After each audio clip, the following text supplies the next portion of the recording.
欢迎大家收看由瑞邦金融特约赞助的台湾地区选举的专题。今天我们很荣幸有 Ken Denike，其中一个选务委员的候选人上来。你好。Yeah, it's Ken Denike, trustee, Vancouver School Board. So we would like to ask you the first question is in the past, what is your achievement during your last term as a school trustee? I know that you have been a trustee many times. 你已经做了很长时间的选务委员了。你过去为了那个学校局做了什么工作？ Well, I think one of the big achievements we've had is to promote the issue of drug prevention and to point out just how important that is. It came up at the budget time. The board has attempted to and has cut back the support for drug prevention. What they've done is removed a number of the positions. The result is that the drug prevention is getting to be more triage in terms of the mental health, clinical type work, as opposed to what we had before, which was education to prevent kids going in using drugs. So this is a new trial, right? Yeah. And then I know that you jumped from NPA to Vancouver first. Why you have that change? Well, primarily because the NPA was not interested in us representing or talking to the parents.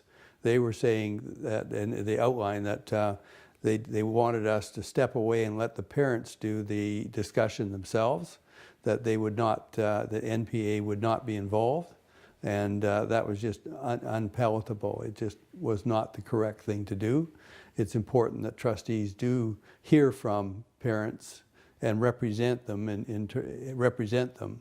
NPA was saying that we were not to do that, and that's the reason basically that they moved us out, was that we went with the parents and we said that we wanted parents to have more time, more consultation, public consultation, and more public exposure.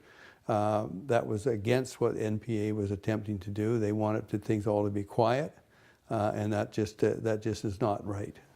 我知道你现在是跟那个胡慧仪是那个好像打双打一样，那什么好处呢？因为我知道其他很多那个选举人也 follow 也跟着你们的做法，是 the joint campaigning.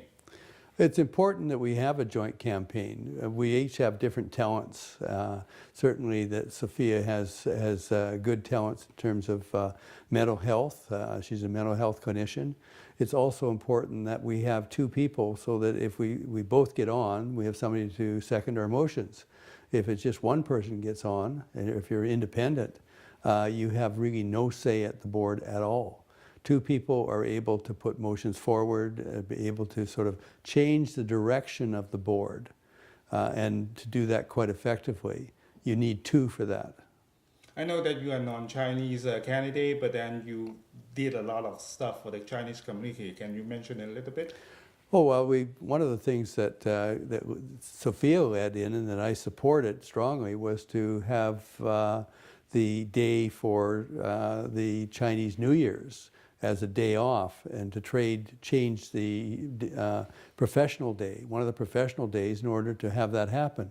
I've been trying to do that ever since I got on the board, almost something like 20-something years ago, and we were unable to do it. Well, this year, Sophie pushed it, and I supported it, and we were able to get the teachers behind it, and we have that. And that's a big accomplishment in multicultural, that we have a holiday that represents other than a Caucasian holiday.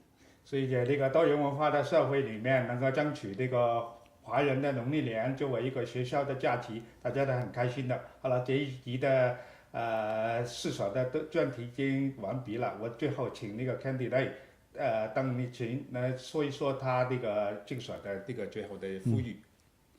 Please go to ask for the voter to vote for you. Oh yes. Come election, November 15th, I'm asking for support, and I'm asking for support so that we can have the opportunity for parents and people to have their voice heard. We want to hear from you, we want support from you, and with Sophie Wu and myself, we will represent you.